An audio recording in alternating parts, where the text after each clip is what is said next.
Maging akin ka lamang. Isang akda mula sa panulat ni Miss Honey Hearts.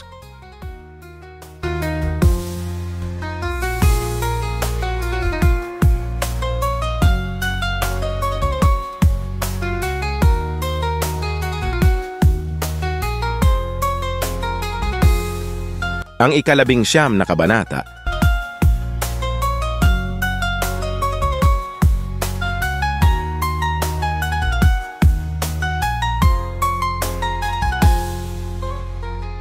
Tumalsik ako sa kama ko nang magising dahil sa masamang panaginip.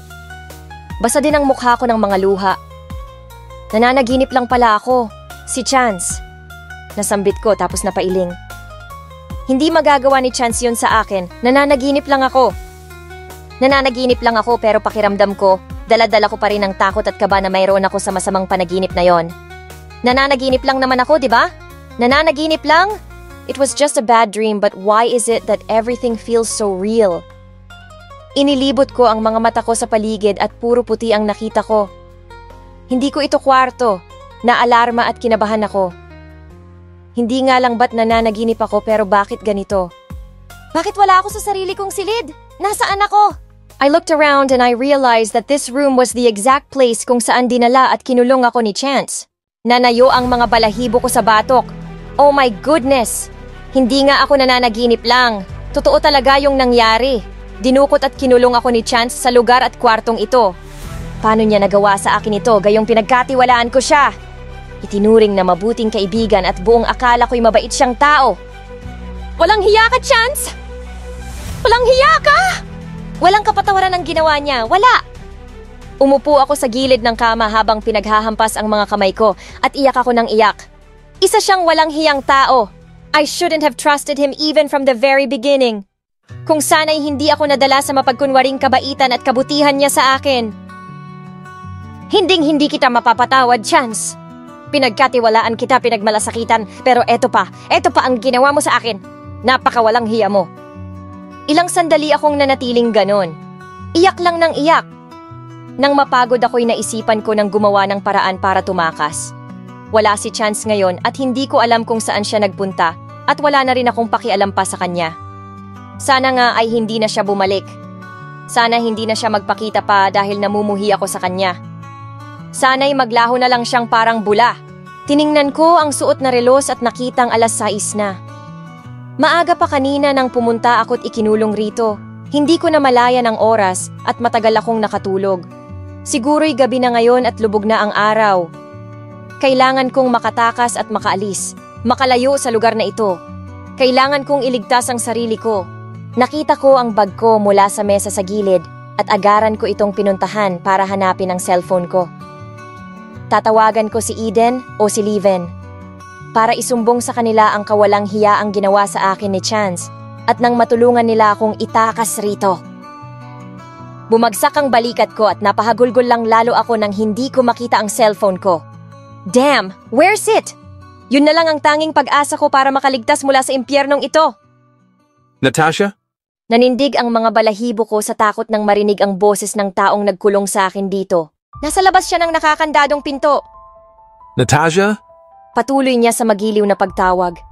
Ang dati nagpapabanayad na boses niya sa akin, ngayon nagdudulot na ng labis na takot at kaba. Natasha, gising ka na ba? Nagdala ako ng pagkain para sa'yo. Ako mismo ang nagluto nito kasi napahaba ang tulog mo. Wala ka ring tanghalian pa, kaya alam kong gutom ka na talaga.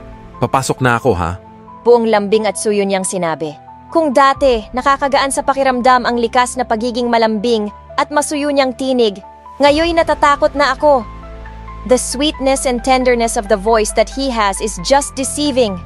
Papaniwalain kang mabuti na mabait ito pero ang totoo, sinungaling pala at mananamantala. Nataranta ako nang gumalaw ang kadena ng pinto, indikasyong binubuksan na ni Chance para pumasok. Agarang nakuha ng vase mula sa gilid ng pinto ang atensyon ko. May naiisip na akong gawin para iligtas ang sarili ko mula sa panganib na nagbabadya sa pagpasok niya at para na rin makatakas mula sa impyernong ito. Madaling kinuha ko ang vase sa gilid at hinawakang mabuti ito. Pumuwesto ako sa gilid ng pinto para maghanda sa panghahampas ko nito kay Chance. Kinakabahan at natatakot ako pero alam ko, kailangan kong gawin ito para makaligtas. He's out of his mind. He's crazy. He's a mentally disordered person. Dangerous and harmful. I have to escape. I need to escape here. Natanggal ang kadena at nagbukas ang pinto. Iniluwa nito si Chance na ngayon naka-shirt ng kulay blue, tapos maong na pantalon. Maganda ang ngiti at may daladalang tray ng pagkain. Natasha? Nabahiran ng kaba ang kanyang boses nang makitang wala na ako sa higaan. Wala talaga akong ibang nararamdaman ngayon, kundi purong galit at pagkamuhi. Kaya kung kailangan ko siyang patayin para lang makatakas mula sa kahindik-hindik na lugar na ito, gagawin ko. Chance. I called him slowly. He gradually turned to face me. Humigpit pang lalo ang hawak ko sa vase at nang tuluyan siyang nakaharap, ay akmang ihahampas ko ito sa kanyang mukha. Ngunit imbes na tumama sa kanya at mapuruhan siya ay naging mabilis ang kanyang reflex, kaya agaran siyang nakailag. Nabitawan niya ang hawak na tray, kaya nalaglag ito sa sahig, kasabay ng pagbasag ng vase na bigo kong naihampas sa kanya. Taranta ako at takot na agarang tumakbo palabas ng bahay. Natasha! Agaran din niya akong hinabol. Malapit na akong makaabot sa nakabukas na gate, ngunit mabilis niya akong nahuli. Ipinulupot ng mahigpit ang malalaking braso niya sa aking baywang. Pakawalan mo ako! Tulong! Tulungan niyo ako! Ang isang kamay naman niya ay mahigpit na itinakip sa aking bibig para matigil ako sa pagsisigaw at kinaladkad muli papasok sa bahay. Nagpumiglas ako at pinagpapadyak ang paa ko. Pero kahit ano yatang bigay ko ng lakas ko para makawala, ay wala pa ring laban sa lakas ng katawan niya. Wala akong magawa. Pagkapasok sa loob ng bahay, marahas at walang kaingat-ingat niya akong itinulak sa kama, kaya naman napasalampak ang mukha ko rito. Iyak ako ng iyak. Iniwan, saglit niya ako para isarado ulit at ikandado ang pinto. I was supposed to use that opportunity so I stood up and was about to run. Pero huli na't na isarado na niya. Muli niyang pinulupot ang mga braso niya sa baywang ko upang pigilan ako sa pagtakbo at pagtangkang tumakas. Pakawalan mo ako, Chance! Paalisin mo ako sa impyernong ito! Pakawalan mo ako! Hagulgol ko. Ganun ba talaga katindi ang kagustuhan mong makatakas na kahit patayin ako, gagawin mo? Sigaw niyang basag ang boses dahil sa nagbabadyaring mga luha sa kanyang mga mata. He sounded pained. Siya pa talaga? Siya pa ang may ganang masaktan sa lahat ng mga ginawa niya. Siya pa ngayon ang may ganang magdrama? I don't deserve to be jailed in this hell, Chance! I don't deserve to be treated this way! I shouted in his face. I don't deserve this pain either. Lahat ginawa ko para pasayahin ka pero anong ginawa mo? Pinaas at sinaktan mo lang ako. Hindi lang ikaw ang may damdamin, Natasha. Ako din. Nasasaktan din ako. I was about to fight him more, but I didn't get the chance anymore nang marahas niyang sinakop ang mga labi ko. Mahigpit ang mga braso niya sa pagkakapulupot sa baywang ko at wala siyang planong pakawalan ako. Diniin din niya katawan ko sa pagkakadikit sa kanya. I tried my very best to push him away, but he was too strong.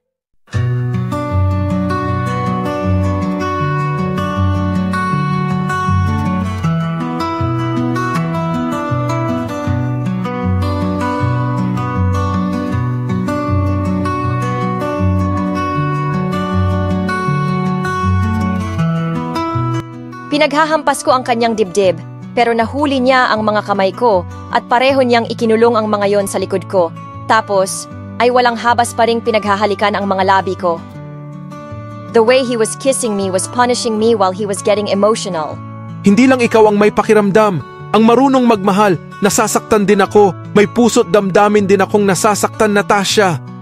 Sigaw niya sa akin nang sandaling pinutol ang halik sa mga labi ko. I just cried when he resumed kissing me. But this time, bumaba naman mga halik niya sa leeg ko. And there was nothing I could do but cry. Ang lakas niya.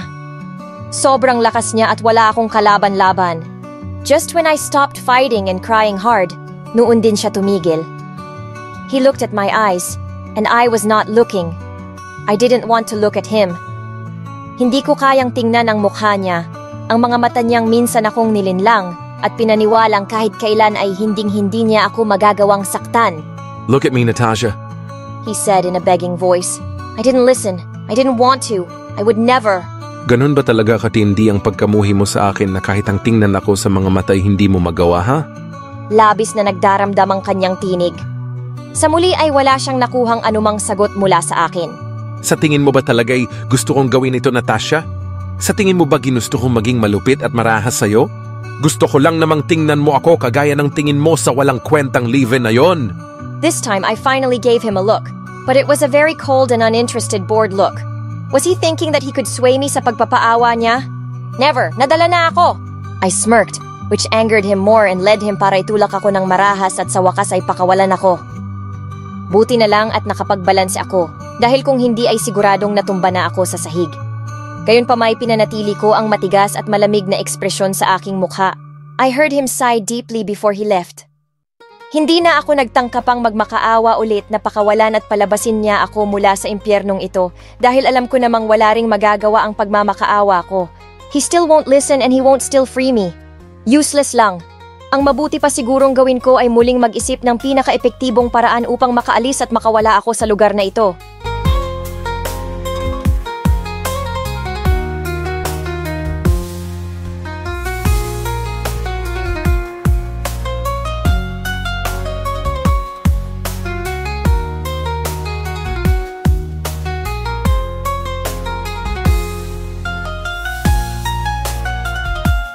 Itutuloy. Abangan ang susunod na kabanata.